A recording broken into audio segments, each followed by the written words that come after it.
की कहानी। पुराने शहर में रहने वाला एक आदमी था जिसका नाम हर्षित था। हर्षित एक बहुत खुशनुमा और मस्तिष्क वाला इंसान था और हर किसी के भाग्य की कला जानता था।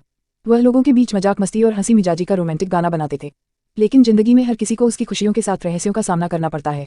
एक दिन हर्षित के जीवन में ऐसा ही पल आया। वह अपने दोस्तों के साथ एक पार्टी में थी और एक मजाक का मौका मिला। लेकिन उस मजाक के कारण कुछ लोगों ने उन्हें पकड़ लिया और उनका मजाक उड़ाया। हर्षित की नियति अच्छी नहीं थी, लेकिन फिर भी उसने अपनी आदत न गिराने के लिए जिस तरह से जीवन में हंसता रहा, उसने बहुत समझदारी से काम लिया। बदलाव के रंग में रंगने का समय आया। एक दिन जब हर्षित घर की ओर लौट रहा था तो उसने एक बुजुर्ग व्यक्ति को सड़क किनारे खड़ा देखा। वह बुजुर्ग व्यक्ति किसी ने देखा ही नहीं, उसकी मदद के लिए यात्री गुजरात जा रहे थे। हर्षित ने उस पर ध्यान दिया और देखा कि उसका संतुलन खराब हो गया है और उसने उसका हाथ भी पकड़ लिया। उसने उस बुजुर्ग को सड़क से दूर ले जाने की कोशिश की। बुजुर्ग व्यक्ति ने हर्षित मदद की स्वीकारोक्ति कर ली और उसके प्रति अपनी कृतज्ञता व्यक्त की। दोस्तों के जोक के चक्कर में हर्षित ने इस बुजुर्ग के रिश्ते में कभी सोचा ही नहीं था।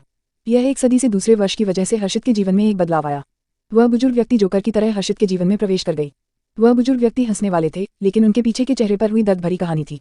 हर्षित ने अपने साथ समय बिताने के लिए टाइम आउटलुक और अपनी बातें रखी। धीरे धीरे हर्षित ने उन्हें देखने का प्रयास किया और उनके वास्तविक व्यक्तित्व को समझाया। बुजुर्ग व्यक्ति की कहानी उसके दिल को छू गई। उनके डेकोरेटिव्स ने जीवन के पुनर्मूल्यांकन के बारे में विचारकों पर दबाव डाला। उनका जीवन बदल गया और वह अब एक बुद्धिमान, मेहनती इंसान बन गए।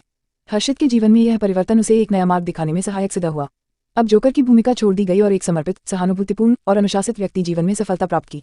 इस कहानी से हमें यह शिक्षा मिलती है कि हमारे जीवन में हंसते रहना बहुत महत्वपूर्ण है, लेकिन शब्दों के दर्द को भी महसूस करना और उनकी मदद करना अभी हमारी जिम्मेदारी बन जाती है।